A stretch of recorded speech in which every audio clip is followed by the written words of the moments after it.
Imagine me on stage improving. Like, pretend you're a potato.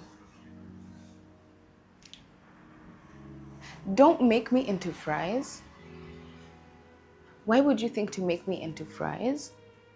I want to be a wedge, Mom. I want to be a wedge. You have to become fries. I didn't get the opportunity to be a fry, so you become a fry. Dad, tell her I don't want to be fries. Tell her I just want to be a wedge. Honey, if she wants to be a wedge, she can be a wedge. You don't even know what you're talking about. Okay, I don't know. You see, I don't know. What is improv? What is improv? Hi, friends. Welcome back to my channel. I have an improv class that I'm going to. Today, right now. In 40 minutes, I'm gone. I've eaten. I've hydrated. I'm ready to do it, but I'm scared and I'm nervous. I'm kind of low-key freaking out. You guys have seen the fit. At first I was gonna wear black pants, but then there's something about this like green that gives a very moody look. So when I wore the black, it was giving like, don't wanna be here. I feel like by this point, YouTube has seen all my clothes. But if you can notice, most of my clothes are very easy to interchange. So I'll wear this with like some shorts. I'll wear this like with a bunch of different tops, like very great. And they are very light fitting pants. Maybe we'll meet at the bar. He'll drive. Okay.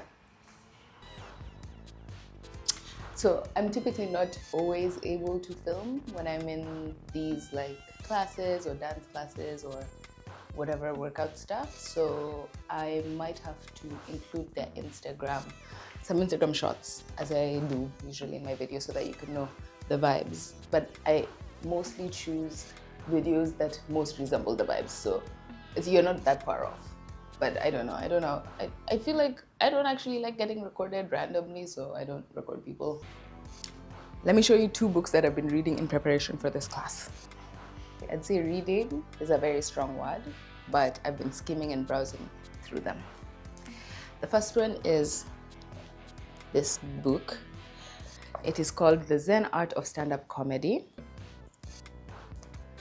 And the other one, which I think is more what I'm trying to self-development myself into, is Coping with Stage Fright. I've had stage fright my whole life. Like, put me on a stage and you might as well just, it's almost like I just dissociate. Like if I'm on a stage, I'm like, what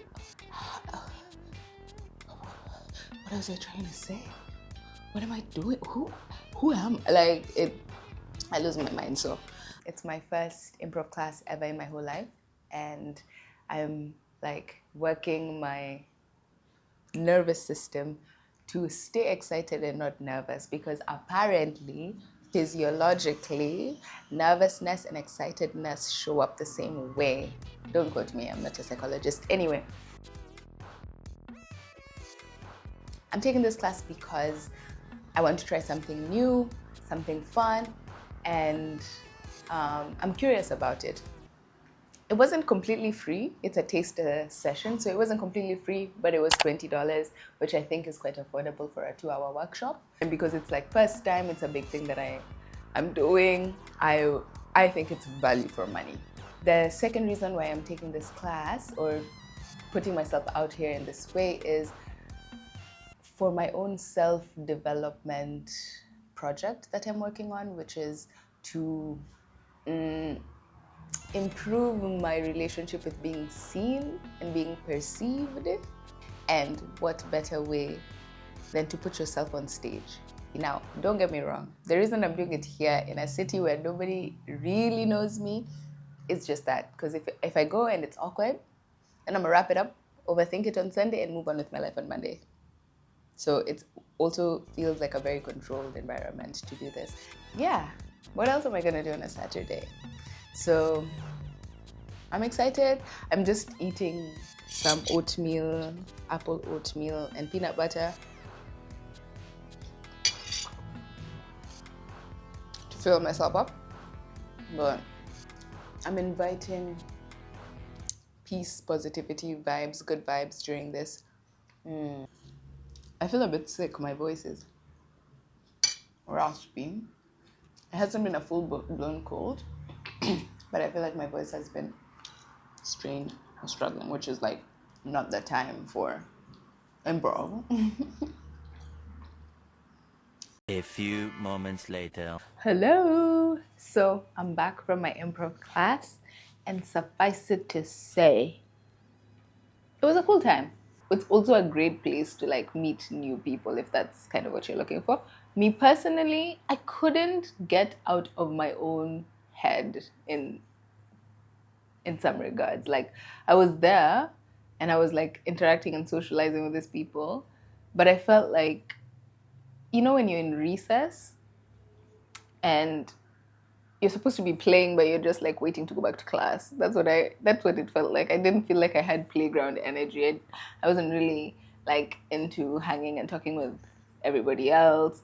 Granted, I am feeling a little bit sick, so maybe that had something to do with it, but I wasn't fully like improvising.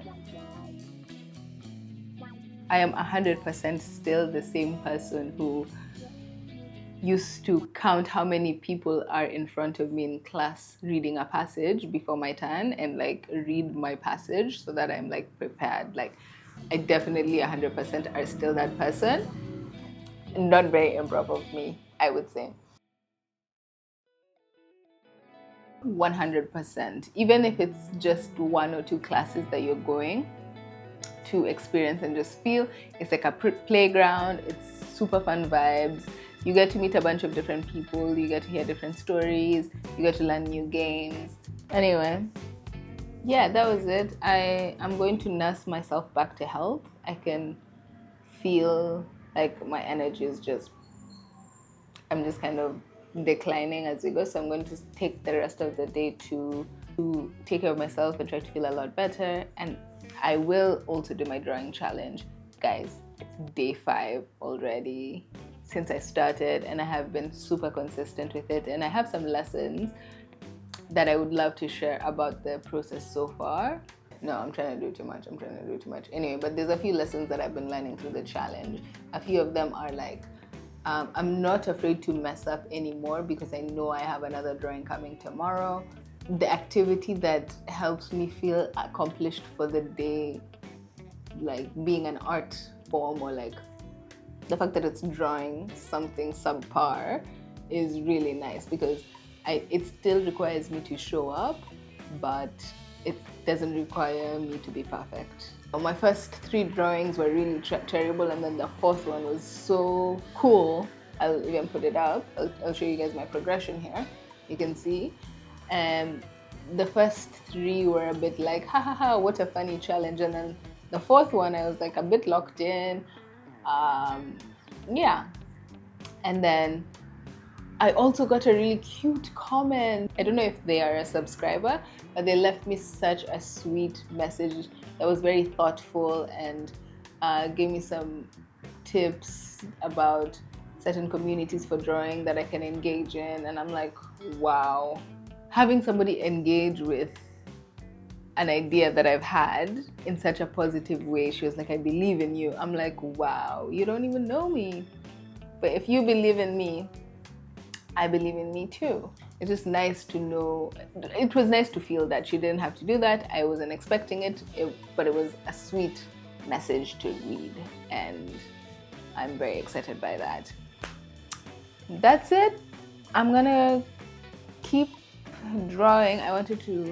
This is my sketch for today. It just says fear of being seen, which is what I was drawing before I went for the class, and I'm just gonna paint it.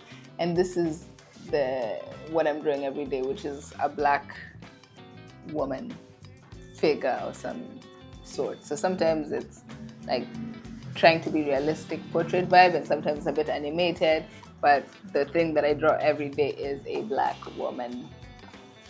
Yep, cool. Until next time, vamonos. Wait, what's vamonos? Cheers!